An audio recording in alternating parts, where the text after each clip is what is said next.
공장에서 화학물질이 누출되는 사고가 발생했습니다. 이 사고로 근로자 2명이 쓰러져 병원으로 이송됐습니다.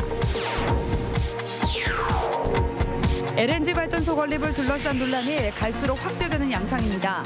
시민단체는 한 도의원의 발언을 질타하면서 도의회의 입장 표명을 촉구했습니다. 중국 유소년 축구팀인 축구소장과 청주 FCK의 경기가 펼쳐졌습니다. 뜨거운 관심 속에 치러졌던 이번 경기는 청주 FCK가 4대3으로 승리했습니다. 프로축구단 창단을 위한 청주 FC의 세 번째 도전이 결국 무산됐습니다. 프로축구연맹은 자치단체의 재정 지원이 필요하다고 지적했습니다. 여러분 안녕하십니까. CJB 8시 뉴스 시작합니다. 청주 오창의 한 공장에서 화학물질이 누출되는 사고가 발생했습니다. 이 사고로 근로자 2명이 질식해 쓰러져 병원으로 옮겨졌습니다. 박원 기자가 취재했습니다.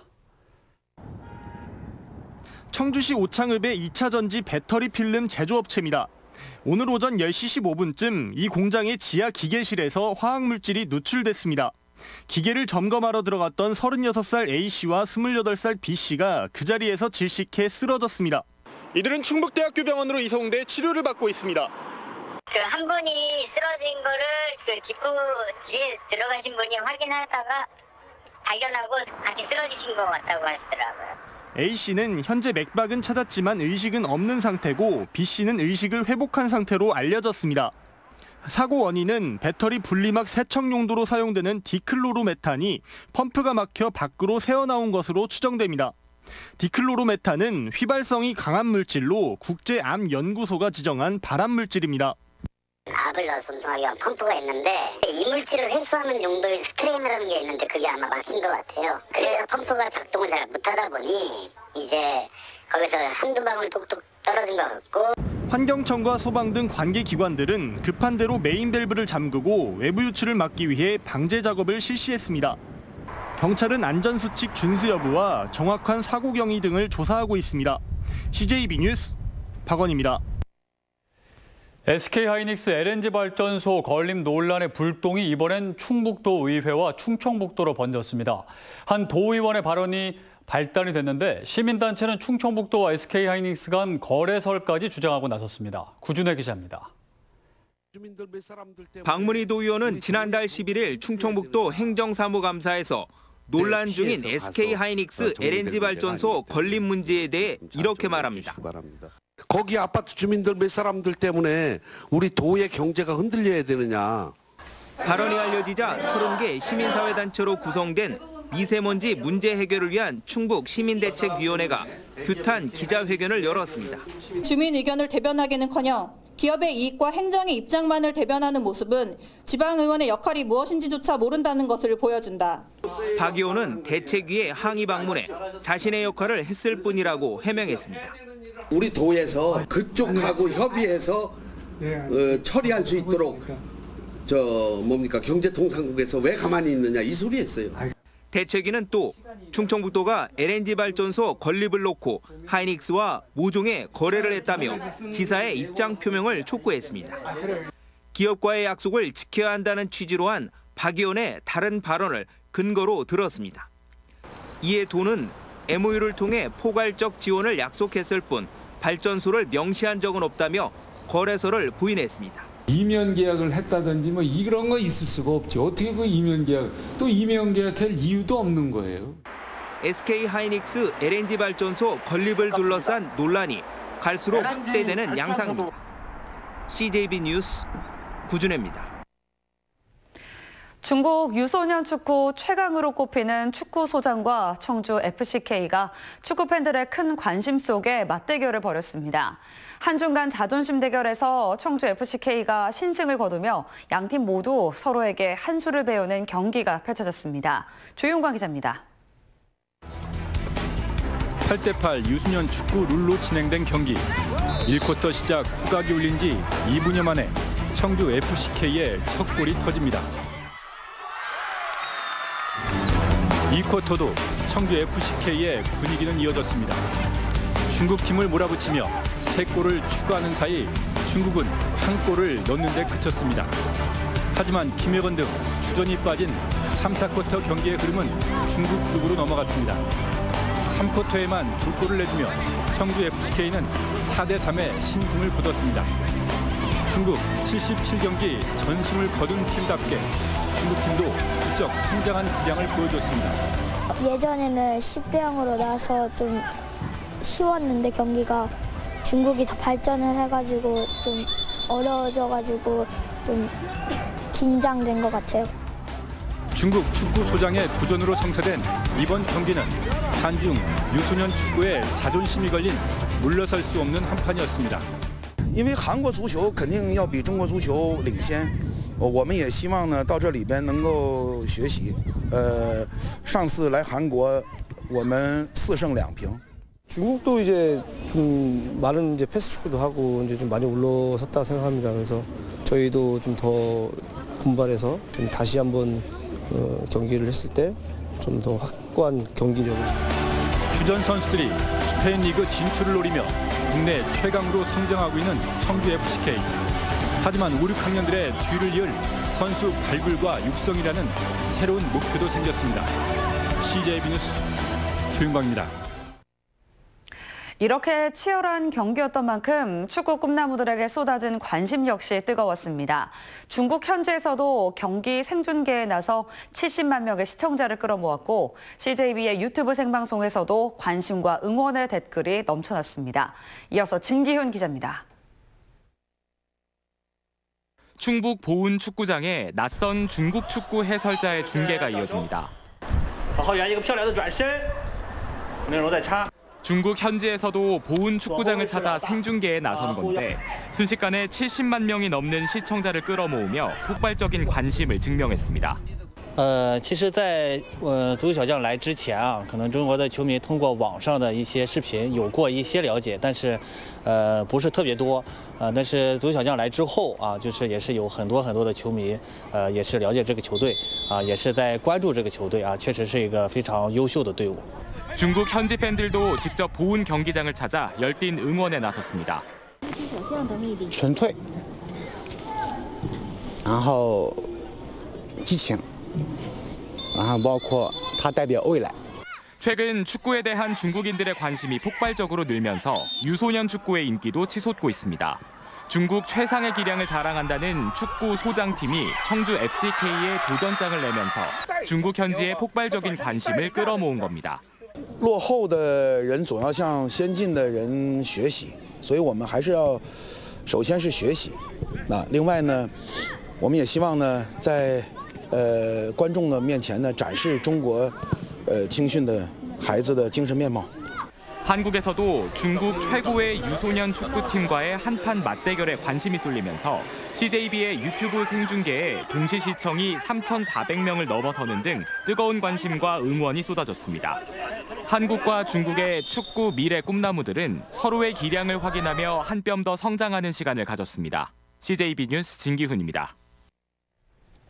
밝아 보이는 유소년 축구의 미래와 달리 청주 연고 프로축구단의 탄생은 이번에도 무산됐습니다. 프로축구연맹은 자치단체의 안정적인 예산 지원이 먼저라는 판단입니다. 이태현 기자입니다. 프로축구단 창단을 위한 청주FC의 세 번째 도전도 결국 무산됐습니다. 지난 2015년과 2017년 연거푸 고배를 마셨던 청주FC는 기업 간 컨소시엄과 네이밍 스폰서 유치를 통해 50억 원가량의 연간 운영비를 마련하며 세 번째 창단을 자신했습니다. 하지만 프로축구연맹의 시각은 달랐습니다. 프로축구연맹은 오랜 기간 프로리그의 잔류를 위해선 자치단체의 재정 지원이 반드시 필요하다고 판단했습니다. 또 리그 개막을 석 달여 앞두고 선수와 코칭 스태프, 사무국을 구성할 시간적 여유도 부족하다고 지적했습니다. 청주FC는 내년 6월 또 한 번의 도전에 나설 방침인 가운데 냉소적 시각에 청주시와 시의회의 설득 여부가 관건입니다. 더구나 내년 시즌에는 기존 K3와 내셔널리그가 통합되면서 외부적인 여건도 불확실합니다. 더 좋은 기업들을 많이 유치하고요. 또 도나 시에서 마케팅 홍보 전략을 통해서 같이 협력을 해주시면 쉽게 프로팀 창단은 될 걸로. 청주FC의 세 번째 도전이 무산되면서 충북은 여전히 전국에서 프로축구단이 없는 유일한 광역자치단체로 남아 있습니다. CJB 뉴스 이태현입니다.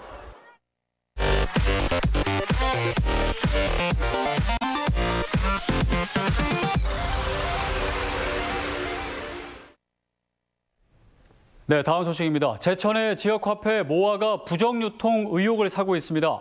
반년 만에 무려 200억 원어치가 팔려 전국적으로도 성공 사례로 꼽히는 모아를 둘러싼 뜬금없는 논란을 신규식 기자가 보도합니다. 제천의 지역화폐 모아에 대한 의구의 핵심은 할인율입니다. 지역화폐 사용을 늘리기 위해서 액면가의 6%를 할인하는데 이를 악용한 부정유통이 발생하고 있다는 겁니다. 예를 들어 지역화폐의 월 구매 한도 200만 원어치는 188만 원에 구입할 수 있는데 이를 되팔 경우 12만 원의 공돈이 생긴다는 계산입니다.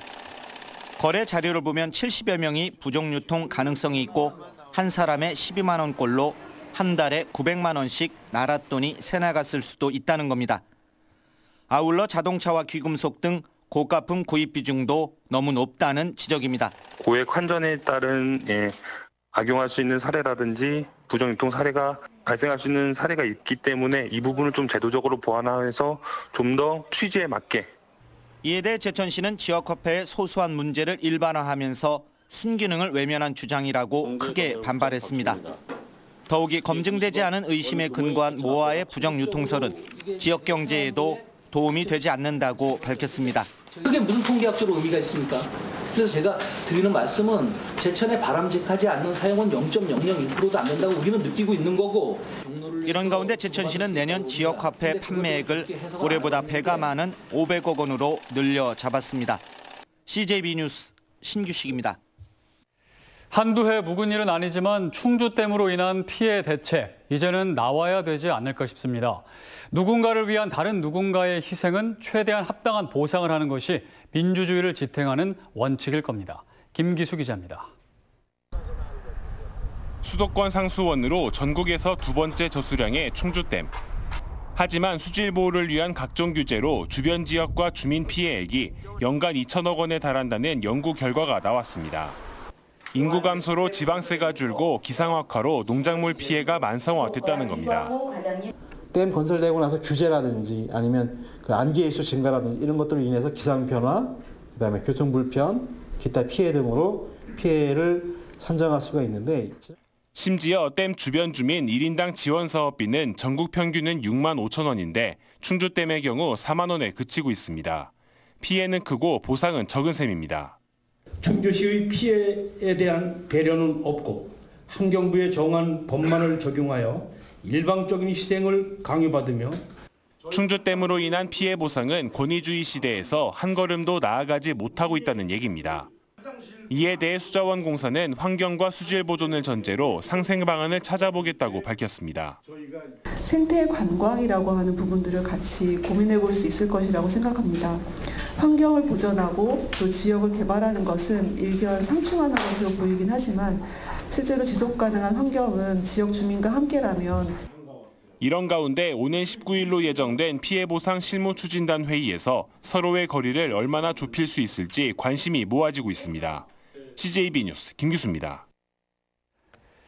이시종 지사는 도의회 정례회 시정연설에서 내년에는 경자 천하지대본을 도정의 기조로 삼아 전국 대비 4% 경제를 이루겠다고 말했습니다. 또 민선 7기 투자 유치 40조 원 달성에 노력하면서 해외로 빠져나가는 대기업을 유치할 획기적인 방안을 마련하겠다고 밝혔습니다. 청주시의회 박미자 의원이 청주시의 폐기물 처리 업체 시설 증설 허가 과정에 대한 감사를 요구했습니다.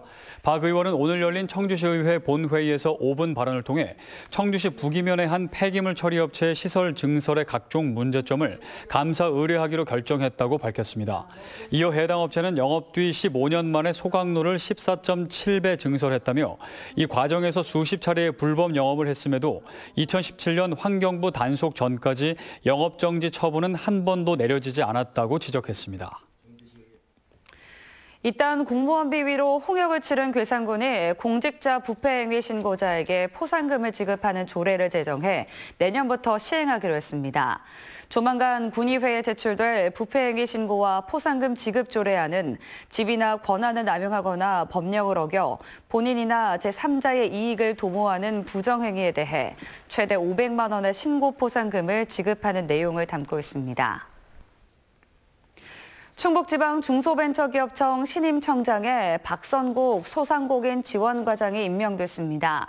서울 출신인 박선군 신임 충북청장은 1989년 공직에 입문한 후 대전 충남청 창업성장지원과장과 인천청장 등을 역임했습니다. 이상으로 시제 8시 뉴스를 모두 마칩니다. 시청해주신 여러분 고맙습니다.